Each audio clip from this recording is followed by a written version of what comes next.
War Photographer by Carol Ann Duffy opens with a photographer coming home from a trip.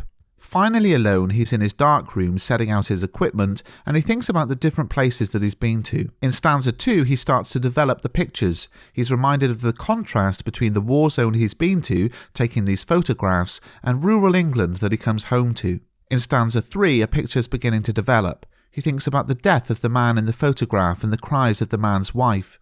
And in the final stanza, the photographer realises that the people in England who look at these war photographs in a Sunday newspaper will be sad only for a moment, then they'll forget and carry on with their lives again. The poem ends with the war photographer flying out to a war zone.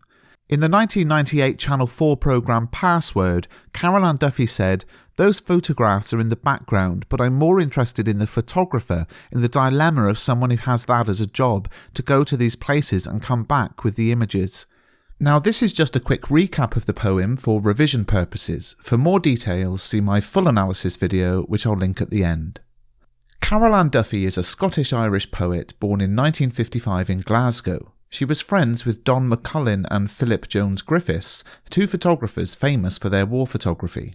In terms of power and conflict, we can read War Photographer as a poem about how we fail to grasp the reality of war. The poem has a very tight and controlled structure. There are 4 stanzas, each made up of 6 lines. The rhyme scheme follows the same pattern, A, B, B, C, D, D, E, F, F, etc., etc. It's a very tightly ordered and controlled poem, perhaps reflecting the war photographer's job, trying to impose order on the chaos of war.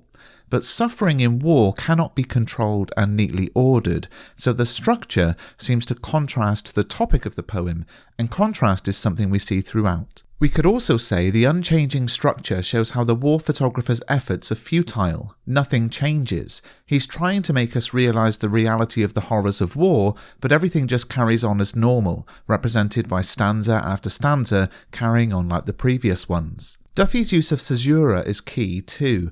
Rural England is placed between 2 full stops. Rural England is therefore separated completely from the descriptions of the war zones, and this reflects how the people in the poem are able to separate themselves from the reality of war. This is also represented through the internal rhyme in the line "with tears between the bath and pre-lunch beers." There's the internal rhyme, the midline rhyme of tears and beers, and that actually quickens the pace in this final stanza. It represents the speed at which people forget the atrocities of war they are looking at in the newspapers. There's also a cyclical structure in the poem. It begins with the war photographer coming back from a trip.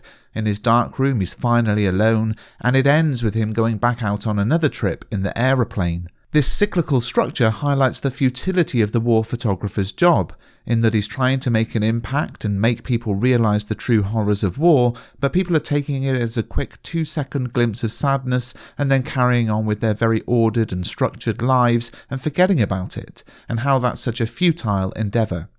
All flesh is grass is an intertextual reference to the Bible, found in the book of Isaiah, and what is being talked about in Isaiah is the sort of transitory, fleeting nature of human life.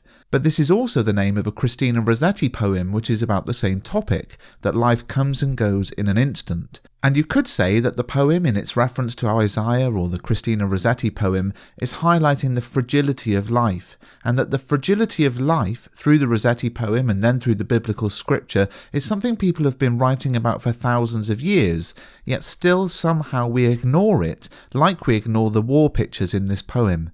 We might think about it for a second, but we don't fully acknowledge the fragility of life as represented through these intertextual references. It's almost like this has been going on forever, but we still hide away from it. There are some interesting plosives in line 6. Now, a plosive is where we have a consonant that is produced by stopping the airflow using the lips, teeth, or palate. So the p and the b sounds are 2 of the plosives, and we've got them all here: Belfast, Beirut, Phnom Penh.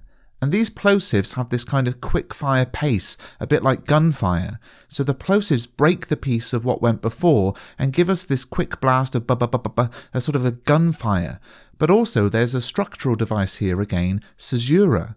The full stops break up the lines, and what we would like to do here is probably just read these place names and move on, but the full stops force us to stop and think about Belfast, about Beirut, about Phnom Penh. And the whole poem, of course, is criticising how we don't stop and think about the reality of war, the reality of conflict, the reality of suffering. So the structure here makes us stop and think about just that, to actually stop and reflect on these places. Well, if you found this video useful, please do give it a thumbs up and subscribe to the channel, and I'll make some more.